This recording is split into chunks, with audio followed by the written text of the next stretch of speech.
This next poet come to the stage is my brother. From the Boogie Down Bronx, also a member of the Dope Poets. Also got a poetry album out right now called Blackberry Molasses. He got a book out called Love Chronicles Volume 1. Can y'all start clapping now for not the prince, but the king, King Kamayera!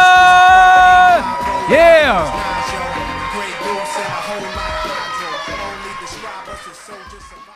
Ebe duminife. Eselila. Ebe duminife. Eselila. Translation, do you want something to eat? And have you prayed? These were the way the women in my family would say, I love you, without saying, I love you. The women in my family are unsung superheroes. Quiet.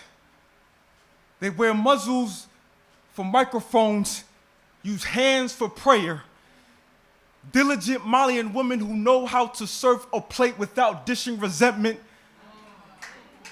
They've become seasoned veterans in suppressing emotion, bury their own happiness in exchange for a marriage now turned mausoleum. The women in my family know how to be content, complacent, combative, but only to themselves. Never voice opinions outside of kitchen settings. You can measure the disdain by the cups of silence they pour into their husbands' meals. A concoction of sacrifice and restraint, a meal perfectly fit for patriarchy. The women in my family learn from a tender age how to become an anchor to a sinking ship, keep the family afloat by turning a body of water into an ocean of their children's dreams, make a house into an indestructible home, design each of their kids' bedroom for every spectrum of their emotion, even while wallowing in wounds they have yet to heal from. The women in my family were daughters who never had the chance to be children.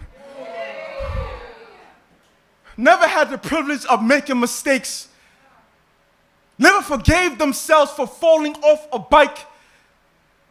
Never let themselves be imperfect humans. So they became perfect scapegoats.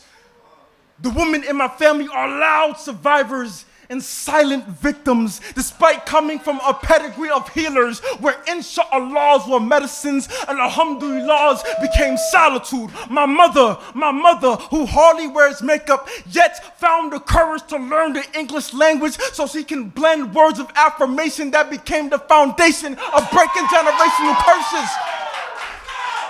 My aunts made an act of service become an act of a revolution. I wonder if the women in my family know that they are loved and admired by their sons. That they no longer have to carry the burden of stillborn silence. That just existing is enough. That just existing is full.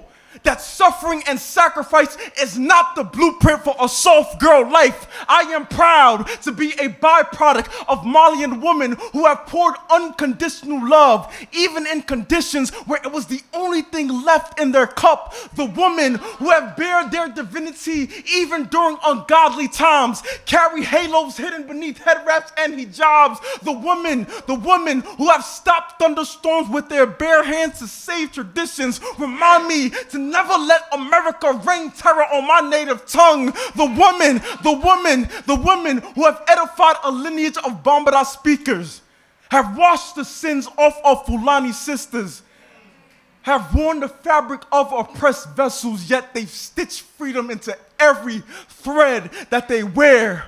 The women in my family have made me meals that have left me loved, left me full, left me loved. Till this day, they will never let me fix them a plate during Thanksgiving, but I pray that this poem serves them the meal that they deserve. Seasoned with gratitude, simmered with devotion, sprinkled with honor, and most importantly, a family feast, a dumini that feeds them first.